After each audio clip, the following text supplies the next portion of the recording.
Your men seem to be quite useless. Isn't it my turn to attack now? Dustin yawned lazily.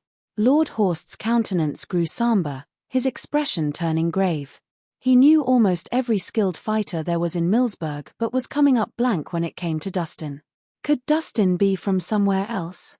I admire your fighting skills, kid, but I doubt you're skilled enough to stop a bullet. Lord Horst recovered from his shock and turned serious. I've met people like you before, thinking they could cause trouble just because they had some skills. But in the end, all of them got shot to death. In this society, skills alone aren't enough. You still need power and family backgrounds. Would you like to make a bet with me? With just a few words, I can send you to prison. Edmund and the others began worrying for Dustin, who may be a good fighter but was still no match for Lord Horst. Putting the man's family connections aside, the men under his control alone should be more than Dustin can handle. After all, how could one man possibly win against thousands? Humph. So what if you can fight? You're still losing to Lord Horst. Mike spat scornfully, seeming to have forgotten how pitiful he'd looked earlier. You're Lord Horst, right? I suggest you don't try to provoke me. I'm not worried about the consequences, but you might not even have the time to regret it if I end up killing you. You. Lord Horst's face twitched. Although he was adept in situations like these, nothing good would come out of butting heads with someone as foolhardy as Dustin. All right. Enough with the chit-chat. Let Mr. Robinson and the rest go for now. We'll settle our differences then. Dustin's expression was indifferent, but inside, he was already plotting their deaths.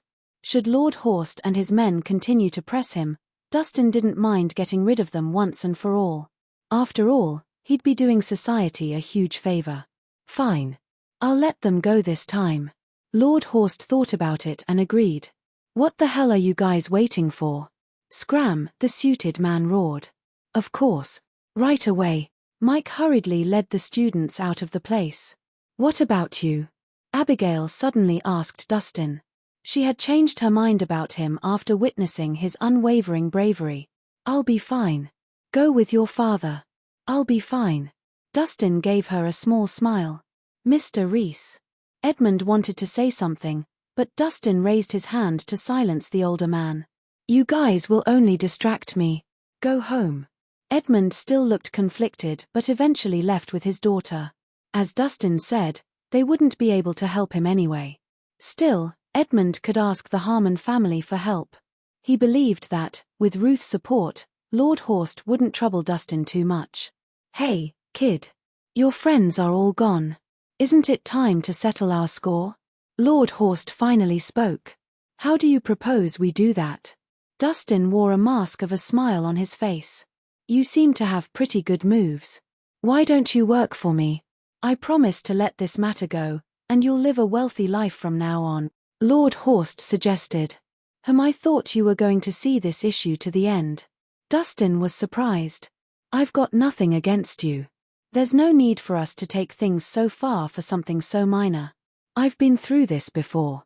All I'm interested in now is money, not excitement. Lord Horst lit himself a cigarette. Interesting. Dustin smiled.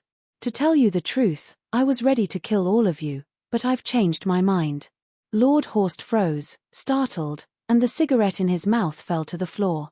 Damn it. Dustin was one of those hot-headed fools,